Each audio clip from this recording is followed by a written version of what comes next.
Meda obade ase ema wo a wo hwe me no enkwa na me nsoso a mete ha magye mekunya kese no a mebese ensem polo ene ensem a akese a isisi wo my Ghana mu ema mo attention TV so no me nso mu PSA na natile meda obade ase ese wo de me nkwa ache me ene mabetina a ye station kese ese so na me bebe aguso ede ama eye mahwefo ene metiefo ede na etwagum ewo o my Ghana ene na etwagu de ene yekodai ne esole ye ndi anu odin papa to say anu ohye Mama Linda abe kana dwen yankasan hey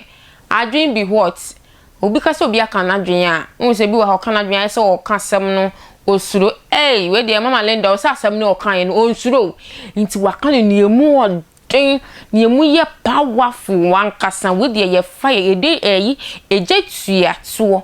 din ensuo bowa kase abome te se onsa akoko nsuo bu na ho se no dina ne ho po chechecheche ensuo bowa kase abome ne kase peten wo so we de Mama Linda ma ensuo abo eye Reverend Obofour ene Reverend Owusu Bempah wakana dwen kasa ensem a wonti menka no we de wakana dwen kasa atwere sankofo mienu we momienko na momienko tie embra na mo asofofo ne de mo ntena ho enipa emanipa ba ko mienu miensa bi enwan mo efa mo nya sabi nkora mo asofofo no Ghana asofofo no mbinum mo ntena ho ema sabi enipa bi fo mo ye funu ene de omu bedie emfa nwan mo se nkora mo nwene mo adofo ho obi nim sese ne ho ya yefe obi nim ne ho ya yefe sa bo shitini na sabi wa tuagu sa bullshit wa be kwama no wa nkoma no obi nim wa tuagu ene odi nlem so e na sofo dwuma sisi obi nim ne ho ya yefe onim kasa chenwan onim kire senwan sofo dwuma na mo se mo ya mo hweso nye mo sofo dwuma na mo hweso preach nyi akra nipa ye mo hweso enye enyankopon na akra eyira na mo hweso na monyi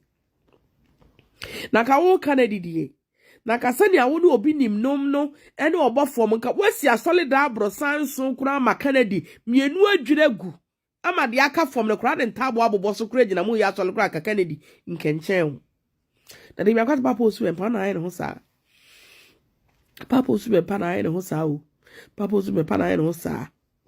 because atitiri fo a woni papa osu Bempah asase no papa osu Bempah ne minim se fame na papa yi pe minim se sa adoye na adosu minim se die na aye akasofo de blogger papa don kram guru aseto de bloggers yede papa o tabel o de bloggers yede o de obi ko ama na yede papa o ka papa don kram Williams asema obi am gina ho meka bi kiro ena ko ka papa don kram Williams so Don't cry Williams and Papa Otabel. Obi am gina me koma omo because them they don't care because they know say omo they are focus of their own self. O peti won pa ko. Mama motum ya sofo. Mama we are see drum. Na me Kennedy. Any Andy, I feel pity for you guys. Any Manasi, I feel pity for you three guys. Na we any baby out. Ewieye eni baabia mama sankrofo mi ensa we nwan mo nwan to luma na kwaze nwan me asofofo mama Kennedy Manasi ena Andy ejira mo fifi nwan mo be kankrofo we ti kwanu jam na mo pio mo gu nsuo ni mu no mo to so sankrofo mu so asamo pe na aye mo asamo pe mo asofofo obi epo obi ne yoko wan asamo tie ena sankrofo mo mo se e be akoti abeka achem ena mo de trick we di musika e de trick e blackmail mo ade na mo yesa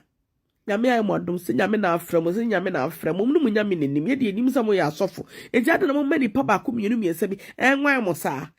ade ntia ade na mo yesa be sam mo akwa abade ba attention TV so Mama Linda mame we di anu ohio o se eye Reverend Owusu Bempah ene eye Reverend Obofour Mama Linda se ne mo ye no sabi eye nkwala ne ma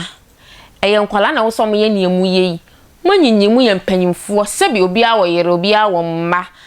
sebi adechi a mu yi sika ma mo mma na ri to eduane di mu yi sika etu table so e ma mo yere no na om likodi dwa na o ma no abi esi won tete sebi ma ba no ma ba bedese enti sebi ne yemu ye no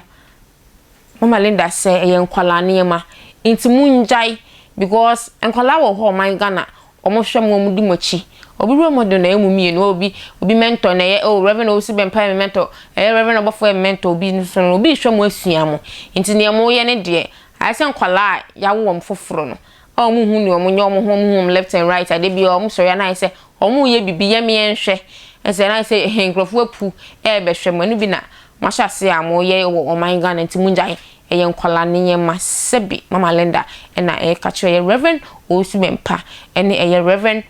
Obofour mo amo PSC na natili na me beji mekonya kese wa Attention TV so na me bebese ensem a chese etwemu wo polo wo ye mamu ma am de bia me kase me fa hwe enkam mu asem bia ba na ejeke Attention TV na me di ebaba besomu ewo eye eso de amamu fefefe muni ho a mini ho monso muni ho a menso na natili me ne hwan mini ho kura me do ba de ase e ma wa hwe me wa wutie mi no